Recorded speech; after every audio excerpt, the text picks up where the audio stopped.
Welcome back, gang. This is part 2 of our Chapter 7 lecture series, this one entitled A New Constitution. The focus question for this section is what major disagreements and compromises molded the final content of the Constitution? The first question that needs to be answered is why the Constitution in the first place? Didn't the United States already have a frame of government with the Articles of Confederation? Well, yes, but there was a growing concern that those Articles of Confederation were not strong enough to manage the nation, especially one the size of the United States, with the potential to grow even larger. And again, as we spoke about in the last lecture, Shays' Rebellion helped sway many that such a strong, or at least stronger, centralized government was necessary. The states began to really question this in September of 1786 with the Annapolis Convention, where delegates from 6 of the 13 states met to discuss the possibility of perhaps amending the Articles and strengthening central government and addressing some of the weaknesses that had been identified in the Articles of Confederation. Again, the original intent was to discuss new ways to regulate interstate and foreign commerce in particular. They wanted to revise and amend the Articles, not completely get rid of it. However, because only 6 of the 13 states had sent representatives to Annapolis, those representatives in Annapolis, Maryland, decided to reconvene later in Philadelphia with hopes that more states could join them, which would give greater weight and authority to any decisions made by such a convention. The Constitutional Convention met in Philadelphia between May and September of 1787. Now, much like the previous year's Annapolis Convention, the initial intent in Philadelphia was to amend the Articles of Confederation, not throw the whole thing out and start over. However, very early in the process of debates over the Articles, it was decided that there was just no real fixing the Articles, that the best approach at this point would be to essentially start from scratch. Now, very early in this process as well, the delegates generally agreed that there needed to be 3 branches of government, a legislature, an executive branch, and a national judiciary. They also agreed that Congress should have the power to tax and to regulate commerce. The big initial debates were over how to balance the interest between large and small states.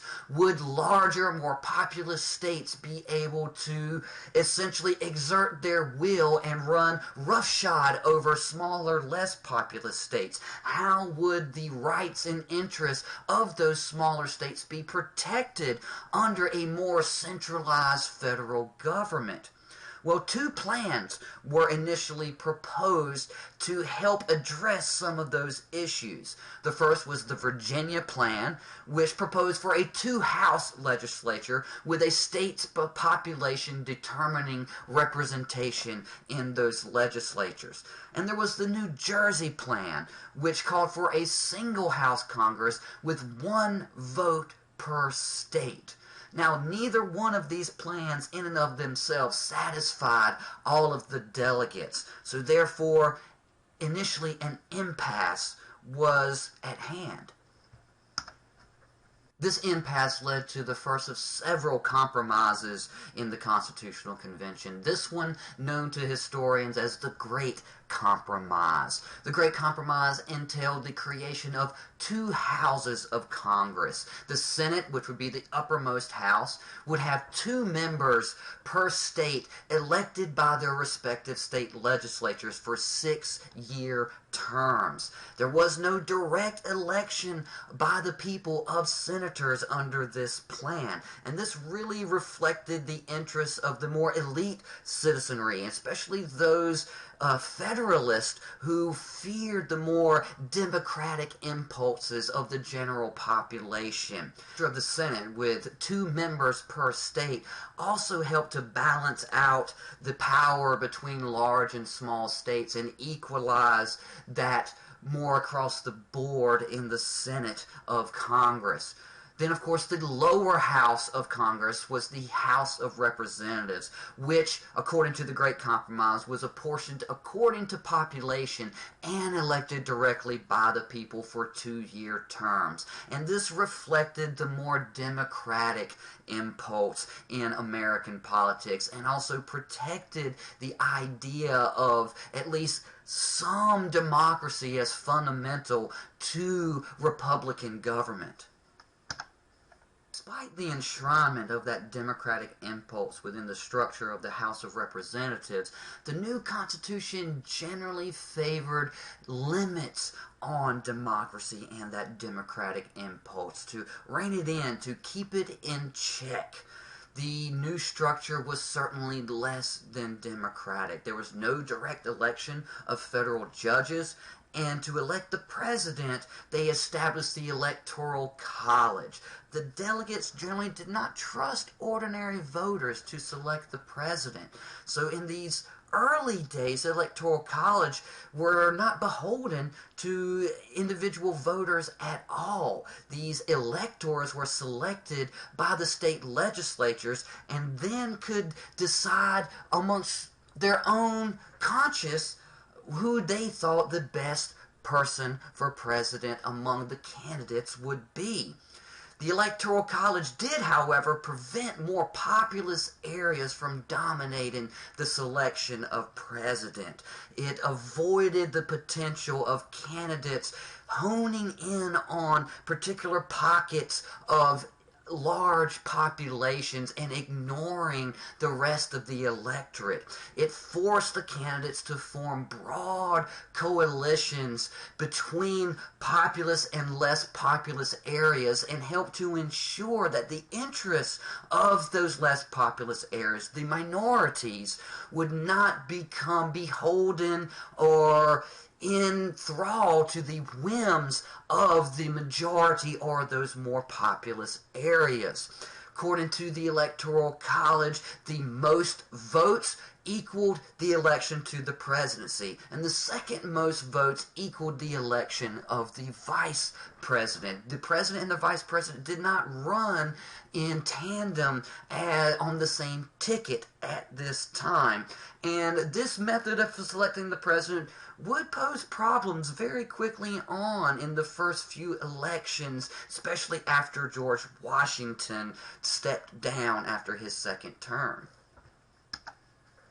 The new Constitution also set limits on the powers of not only the federal governments, but the state governments as well, and enshrined more forcefully than the Articles of Confederation this concept of federalism and the division of powers between the state and federal governments. The Constitution greatly strengthened national authority. While the states did keep much of their sovereignty, much of it was also passed on to the national government, which now had greater authority to adjudicate between the states and to control, at least to a larger degree, the states themselves. There was also, of course, the division of powers between the branches of government as well, the idea of checks and balances, the prevention of any branch of national government from dominating the other two branches, where essentially all three acted as watchdogs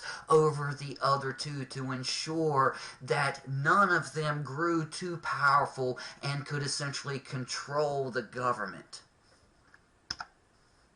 The debates over slavery were some of the most fraught and fractious of all the debates at the Constitutional Convention.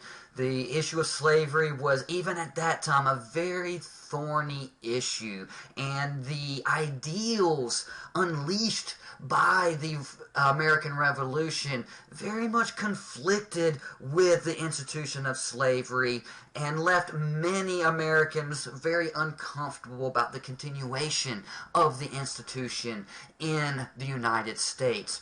However, the southern states, because slavery was so entrenched and so important to their economies, greatly pushed for compromises over the issue, and the threat that if compromises were not reached, that perhaps the Constitution was doomed from the beginning and had no hope of ever passing in all of the states, led to compromises that didn't sit well with many of the Constitutional Convention delegates. The Constitution essentially prohibited Congress from abolishing the importation of slaves for at least 20 years. It also required states to return fugitive slaves to their owners, even if those slaves had escaped to territories or states that had prohibited slavery. Then there was the 3/5 clause, which essentially established that each slave was worth 3/5 of a person when it came to counting the population for purposes of representation in the House and for the purposes of electors in the Electoral College. This greatly gave southern states disproportional power in national politics, but was one of the biggest sticking points, because in general those southern states had much less white population than those northern states. So the southern states were very fearful that without such a clause in the Constitution, that they would have much less say-so in national affairs, and the northern states could potentially run roughshod over them and adjudicate their interests over the interests of southern states. The national government, according to this new Constitution, also had no power to interfere with slavery in the states. It left the issue up to the states to decide whether it would be legal or illegal within their borders. It took that authority to adjudicate the issue of slavery or the institution of slavery from the federal government and put it onto the states themselves. Now, there was a general hope on the part of many framers that slavery would die out fairly quickly in the next several decades. Its economic importance, again, especially in the North, had dramatically decreased by this time, so much so that many of those northern states, in fact all of those northern states, had initiated some form of gradual abolition.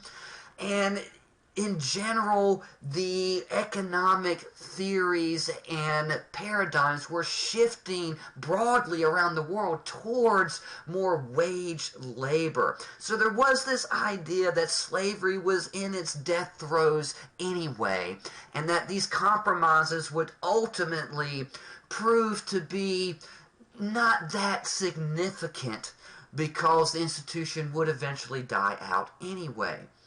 The slavery clauses were indeed compromises, but they did embed slavery more deeply than ever into American life and politics.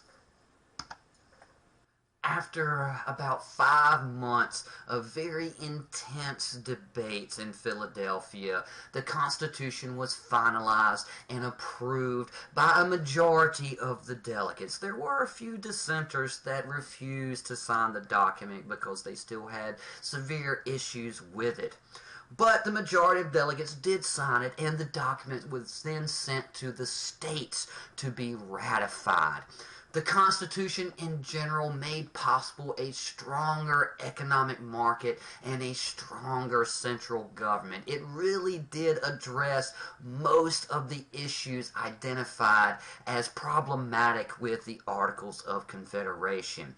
It gave Congress specifically power over tariffs, interstate commerce, the coinage of money, patents for intellectual and physical properties and inventions, bankruptcy rules, and it prohibited interference with property rights, an essential element of freedom according to the ideals and the ethos of the time.